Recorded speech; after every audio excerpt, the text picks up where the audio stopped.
Assalamualaikum warahmatullahi wabarakatuh. Halo sahabat Multazam, di video sebelumnya, kita sudah mendengar mengenai terputusnya Imam Ubaidillah, dan masih pada kesempatan yang sama di seminar UIN Jakarta, bahwasanya Kiai Haji Imaduddin, menjelaskan tesisnya yang berjudul, Kapan Muncul Nama Ubaidillah sebagai Anak Ahmad bin Isa. Menurut Kiai Imaduddin, Ubaidillah muncul pada abad ke-9, dimunculkan oleh Habib Ali bin Abu Bakar As-Sakran. Di tahun 732 Hijriah, sudah ada orang yang mencatat di kitab As-Suluk sebagai anak Ahmad bin Isa selain dari 3 anaknya yang disebut dalam Al-Syajarah Al-Mubarakah, namanya Ali, dari keluarga Bajadid Abu Alwi, katanya, ia keturunan Ahmad bin Isa dari keluarga anaknya yang bernama Abdullah. Dari sinilah Ubaidillah muncul sebagai anak Ahmad bin Isa, dimunculkan oleh Habib Ali bin Abu Bakar As-Sakran, dalam kitab Ya Al-Burqah Al-Musyikoh, dengan menghusnuzoni nama Abdullah yang pada kitab As-Suluk, sebagai Ubaidillah. Untuk lebih jelasnya mari kita lihat video Kiai Haji Imaduddin pada waktu seminarnya di UIN Jakarta. Kapan muncul nama Ubaidillah sebagai anak Ahmad bin Isa? Ubaidillah muncul sebagai anak Ahmad bin Isa pada abad 9 Hijriah. Dimunculkan oleh Habib Ali bin Abu Bakar As-Sakran yang wafat 895 Hijriah. Dalam kitabnya Al-Burqah Al-Musyikoh dengan menghusnuzoni, ini bahasa saya. Kalau bahasa Tengku ini nggak boleh katanya husnuzon itu. Nama Abdullah yang ada pada As-Suluk sebagai Ubaidillah. Ceritanya ada kitab sejarah yang menyebutkan sebuah silsilah dari seorang ahli hadis yang bernama Ali, Abu Hasan Ali bin Muhammad, terus binnya kemudian dia bin Abdullah bin Ahmad bin Isa. Lalu kata keluarga Ahabaib ini, oh saya punya leluhur namanya Ubaid, mungkin Ubaid ini adalah Abdullah. Maka kemudian diurutlah nasabnya dengan menghusnuzoni nama leluhurnya Ubaid ini sebenarnya namanya adalah Abdullah, yang kemudian ditasghir menjadi Ubaidullah. Lanjut, ini ada keterangannya. Di tahun 732 sudah ada orang yang dicatat kitab As-Suluk sebagai anak Ahmad bin Isa. Selain dari 3 anaknya yang disebut dalam As-Syajarah Al-Mubarakah, namanya Ali dari keluarga Bajadid Abu Alwi. Katanya ia keturunan Ahmad bin Isa dari anaknya yang bernama Abdullah. Nama lengkapnya Abu Hasan Ali bin Muhammad bin Ahmad bin Jadid bin Ali bin Muhammad bin Jadid bin Abdullah bin Ahmad bin Isa. Nama Abdullah inilah yang dihusnuzoni oleh Ali As-Sakran sebagai Ubaid, di mana leluhurnya dulu bernama Ubaid. Lalu ia memahami bahwa Ubaid ini sebenarnya Ubaidillah, dan Ubaidillah ini sebenarnya adalah Abdullah yang ditulis di kitab Suluk. Sejak itulah keluarga As-Sakran menulis silsilah leluhurnya sebagai Ba'alwi. Lalu apakah ini aman? Kita lihat. Sayangnya silsilah Ba'alwi Bajadid juga sebenarnya bermasalah, karena ternyata kitab As-Suluk ada 3 manuskrip riwayat yang berbeda. Jadi manuskrip As-Suluk yang dikarang 732 sampai kepada Ali As-Sakran 895, yang nyampe ke beliau hanya salah satu manuskrip yang dicetak daripada 3 manuskrip sebenarnya yang ada. Yang mana yang benar? Wallahu a'lam bishawab. Yang jelas ad-dalilu idza tarakahul ihtimalu saqata bihil istidlal. Sebuah dalil apabila telah masuk di dalamnya ada kemungkinan ihtimal yang tidak qat'i, maka dia tidak boleh dijadikan lagi sebagai dalil. Manuskrip pertama silsilah Jadid terdapat dalam manuskrip di Paris berangkat tahun 810 Hijriah. Manuskrip itu menyebutkan bahwa Abu Hasan Ali bin Muhammad bin Ahmad bin Hadid bin Ahmad bin Isa, tidak ada nama Abdullah. Sedangkan tadi Ali As-Sakran menyambungkan nasabnya kepada Ahmad bin Isa melalui Abdullah, karena dia punya leluhur yang namanya Ubaid, kemudian dihusnuzoni sebagai Abdullah. Sekarang Abdullahnya di sini di dalam manuskrip Paris ini tidak ada. Lalu bagaimana? Ya putus rungkat. Nah ini Ini ada manuskrip dari Parisnya. Kalau kita bicara sejarah, harus scientific evidence yang dapat dibuktikan dalam meja ilmiah. Dari manuskrip ini, bagaimana seorang Abu Hasan Ali yang disebut As-Suluk, wafat tahun 620 Hijriah. Ini Abu Hasan Ali disebut dalam kitab As-Suluk. As-Suluk ini adalah kitab sejarah yang menjadi pandoman orang-orang Yaman untuk mengurutkan silsilah keyamanan mereka hari ini, dan ini dapat dipercaya kitab As-Suluk.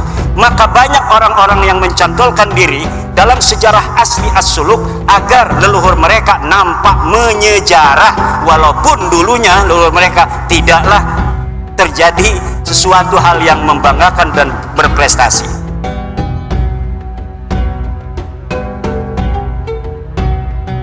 Hanya menjadi urutan kelima dari nasab Ahmad bin Isa. Saya ulangi, dari manuskrip ini bagaimana seorang Abu Hasan Ali yang disebut As-Suluk wafat 620 Hijriah hanya menjadi urutan kelima dari nasab Ahmad bin Isa yang wafat 340 Hijriah. Berarti setiap generasi baru mempunyai anak di umur 55 tahun. Dan ini tidak masuk akal dalam ilmu genealogi, di mana setiap generasi dengan generasi berikutnya berjarak lahir dan wafat rata-rata harusnya 33 tahun.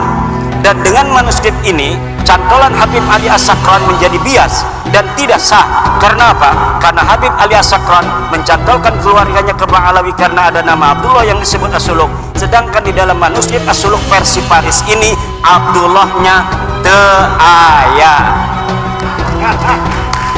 Silakan. Next. Manuskrip kedua As-Suluk. Manuskrip kedua As-Suluk silsilah jadid adalah Abu Hasan Ali bin Muhammad bin Ahmad bin Hadid bin Abdullah bin Ahmad bin Isa. Dalam manuskrip dua ini, nama Abdullah memang ada, namun jumlah nama hanya 6. Ada tambahan nama Abdullah dari versi manuskrip yang pertama. Perkiraan jarak wafat dan lahir antara nama-nama itu 45 tahun, walau lebih muda dari manuskrip sebelumnya, tetapi tidak masuk akal. Ditambah dari sini dipahami bahwa nasab Bajadid ini muttoribah, berubah-ubah, yang menunjukkan bahwa nasabnya ada masalah, sulit untuk dikatakan sahih. Lanjut.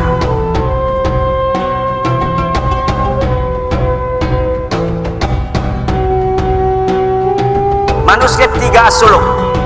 Manuskrip 3 As-Suluk silsilah hadith adalah atau jadid Abu Hasan Ali bin Muhammad bin Ahmad bin Hadid bin Ali Muhammad bin Hadid bin Abdullah bin Ahmad bin Isa. Silsilah inilah yang dicetak dan ditahqiq oleh Al-Aqwa tanpa menyebutkan dari versi manuskrip manakah silsilah ini diambil. Bisa jadi silsilah semacam ini tidak ada dalam manuskrip manapun. Ia mentahqiqnya dan menambahinya berdasar pengetahuannya dari literasi Ba'alawi saat ini. Jika manuskrip pertama yang sahih, maka pencantolan Habib Ali As-Sakran gagal total, karena nasab Ba'alawi saat ini adalah furu dari usul nasab Bajadid. Ketika usulnya batal, maka furu'nya juga batal.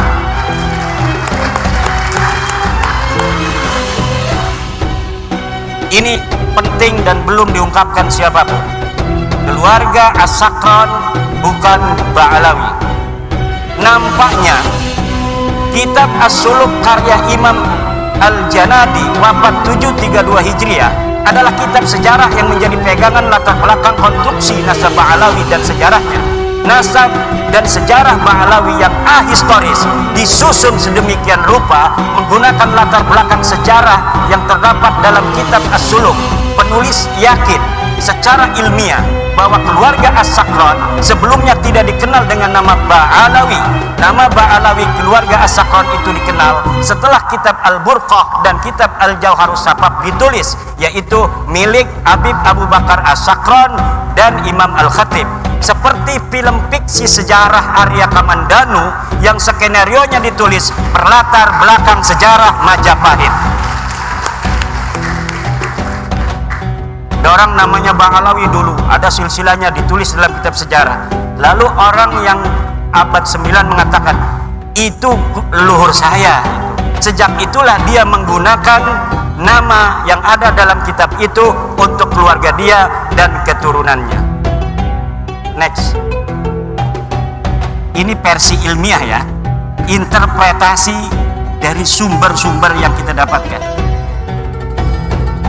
Perhatikan kitab An-Nabhah Al-Ambariyah, ini kitabnya. Setiap saya ngomong kitab saya tidak sebutkan, tetapi ada foto dari kitab dan halamannya. Perhatikan kitab An-Nabhah Al-Ambariyah karya Muhammad Kazim bin Abil Futuh wafat 880 Hijriah.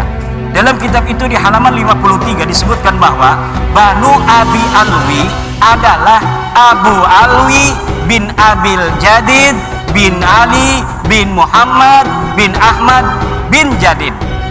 Dalam kitab itu, ulama yang hidup di abad 9 dan tinggal di Yaman sama sekali tidak menyebut nama-nama keluarga Ali As-Sakran yang ada pada masa itu atau sebelumnya, seperti Faqih Muqaddam Muhammad Sohaib Mirbad sebagai Ba'alawi. Ia hanya menyebut keluarga Jadid.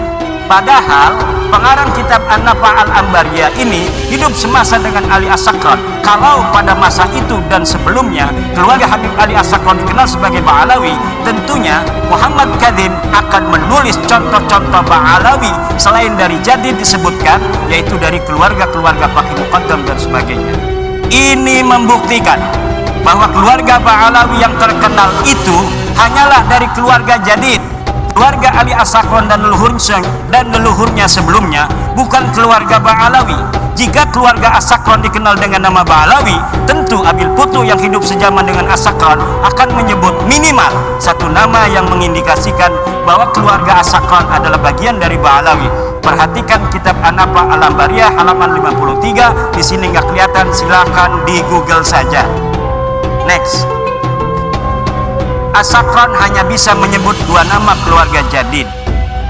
Habib Ali As-Sakran yang mengatakan bahwa Jadid yang ada dalam kitab sejarah itu As-Suluk adalah saudara dari Alwi, leluhur dia, hanya bisa menyebutkan dua nama keluarga Jadid. Dua nama itu persis sama dengan yang disebut kitab As-Suluk, yaitu Abu Hasan Ali dan Abdul Malik yang berketurunan di India. Jika Jadid adalah betul-betul saudara Alwi, leluhurnya yang ditulis, dan ini pun saya yakin tidak ada orangnya, tentu akan banyak nama-nama selain keduanya yang diketahui Ali As-Sakran. Tapi mengapa As-Sakran seperti orang asing di keluarga Bajadid hanya mengetahui dua nama dari keluarga Bajadid yang diketahui dari kitab As-Suluk, yang bukan hanya diketahui oleh dia, kita juga mengetahui bahwa keluarga Jadid mempunyai dua nama yang tertulis dalam sejarah, yaitu Abu Hasan Ali dan Abdul Malik.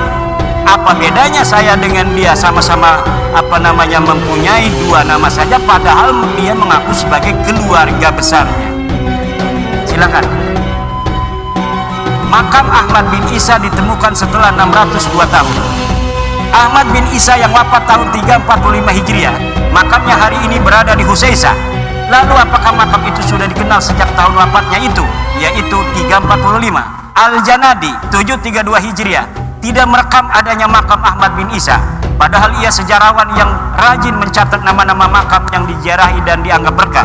Artinya pada tahun 732 Hijriah itu makam Ahmad bin Isa belum dikenal seperti saat ini. Telah berjarak 387 tahun sejak wafatnya, makam Ahmad bin Isa belum dikenal orang. Ini dalam reportase As-Suluk yang rajin jarah-jarahin makam, tetapi dia mencatat nama makam-makam lain, tidak mencatat nama Ahmad bin Isa yang katanya sudah wafat 345 Hijriah di Yaman. Ini orang Yaman, Al-Janadi. Syekh Ahmad bin Hasan Muallim menyatakan, tidak ada dalam sejarah Yaman makam diagungkan yang di atasnya ada mashhad dan masjid sampai separuh abad 5, kecuali yang disebut sebagai Masjid Syahidain di San'a, Al-Kuburiyah fil Yaman 176. Lalu kapan berita bahwa Ahmad bin Isa ini dimakamkan di Husaisah? Berita awal yang didapatkan adalah Ba Makhrama 947 Hijriah. Dalam kitabnya Khaladatun Nahar fi Wafayat A'yanid Dahr disebutkan bahwa makam Ahmad bin Isa di Husaisah. Khaladatun Nahar fi Wafayat A'yanid Dahr 2/518 Asy-Syamilah. Berarti Berita bahwa Ahmad bin Isa dimakamkan di Husaysa baru setelah 602 tahun setelah wafatnya Ahmad bin Isa. Kitab tersebut pula menyebutkan bahwa keyakinan makam Ahmad bin Isa di Husaysa itu karena Habib Abdurrahman bin Muhammad berziarah di situ dengan isyarah adanya cahaya yang nampak di atas sananya. Jadi ditemukannya makam itu setelah ratusan tahun bukan karena adanya kitab sejaman yang menyebutkannya, tetapi berdasarkan isyarah spiritual. Diceritakan di situ bagaimana cara menemukannya, yaitu dengan meminta doa kemudian melihat cahaya. Ada cahaya di situ maka ditetapkanlah makamnya di situ. Dan sekarang banyak terjadi seperti itu, makam-makam baru yang dulunya kita tidak mengetahui pernah ada makam di situ, kemudian sekarang ada makam. Ini masih mending, tidak merampok siapa-siapa, dia hanya berbohong. Makamnya sudah ada namanya, kemudian namanya dibelokin kemana-mana, tidak sesuai dengan tradisi riwayat dari keluarganya sendiri.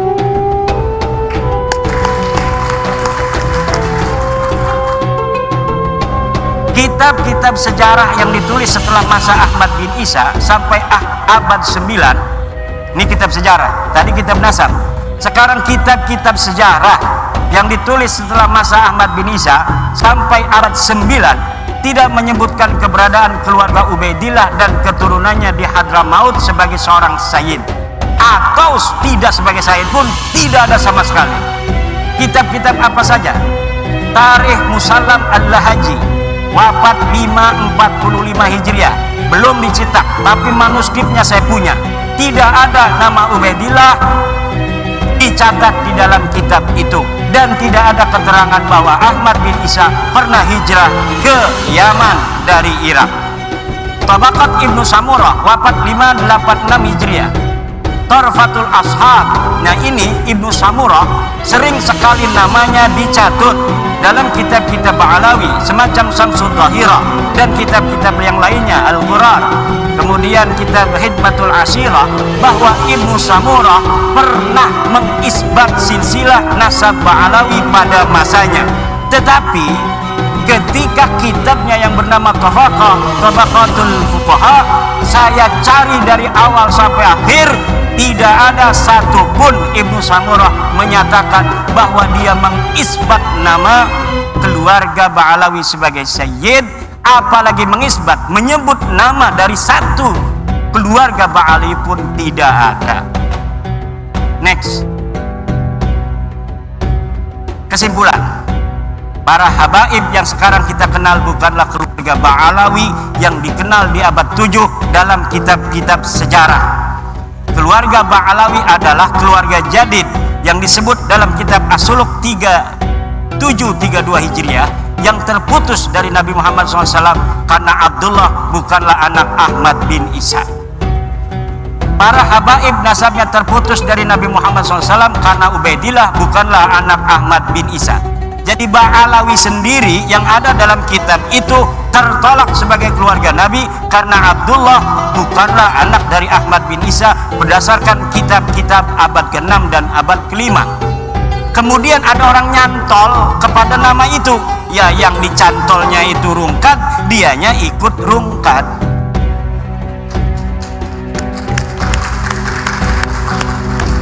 Pengakuan keluarga habaib sebagai keturunan Nabi baru mulai abad 9 oleh Habib Ali As-Sakran dalam Al-Burqah dan atau Abdurrahman Al-Khatib 855 Hijriah dalam Al-Jauhar Asy-Syafa.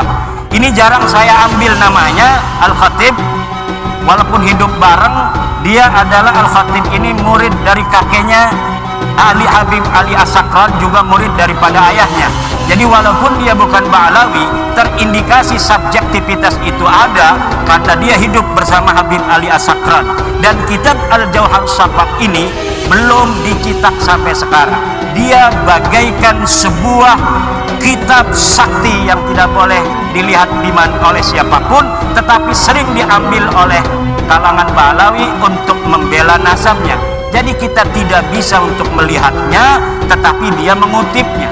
Bagaimana sebuah dalil hanya bisa diketahui oleh mereka, kemudian didalilkan kepada kita tanpa kita bisa memverifikasi, tanpa kita bisa memvalidasi tanpa kita tahu originalitasnya seperti apa. Jadi ini namanya senjata yang sangat canggih, yang bisa untuk membacok tapi kita nggak bisa melihatnya. Kitab-kitab yang lebih muda dari As-Sajarah Al-Mubarakah 606 yang menyebutkan bahwa Ba'alawi Habaib tersambung nasabnya kepada Rasulullah tertolak karena hanya mengutip dari Al-Burqah dan Al-Jauhar kitab abad 9 Hijriah. Next. Terakhir, usaha yang perlu ditempuh Habaib agar nasabnya tersambung. Saya kasih clue-clue. Seorang yang meneliti ya harus begitu kan. Kita bukan karena tendensi subjektivitas dan sebagainya, enggak, kita ilmiah aja. Para pendukung nasab Ba'alawi Habaib untuk tersambung nasab mereka harus menyajikan kitab yang lebih tua dari As-Sajarah Al-Mubarakah yang menyatakan bahwa 1. Ahmad bin Isa mempunyai anak bernama Ubaidillah. 2. Ubaidillah mempunyai anak bernama Alwi. Untuk bisa dikatakan bahwa para Habaib sekarang ini tersambung kepada keluarga Ba'alawi, maka harus menyajikan kitab yang lebih tua dari As-Suluk yang menyebutkan bahwa Jadid mempunyai saudara bernama Alwi. Jika 3 pertanyaan itu tidak terjawab, dan yakin tidak akan terjawab kecuali bikin manuskrip palsu, maka para Habaib bukanlah keturunan dari Nabi besar Muhammad sallallahu alaihi wasallam.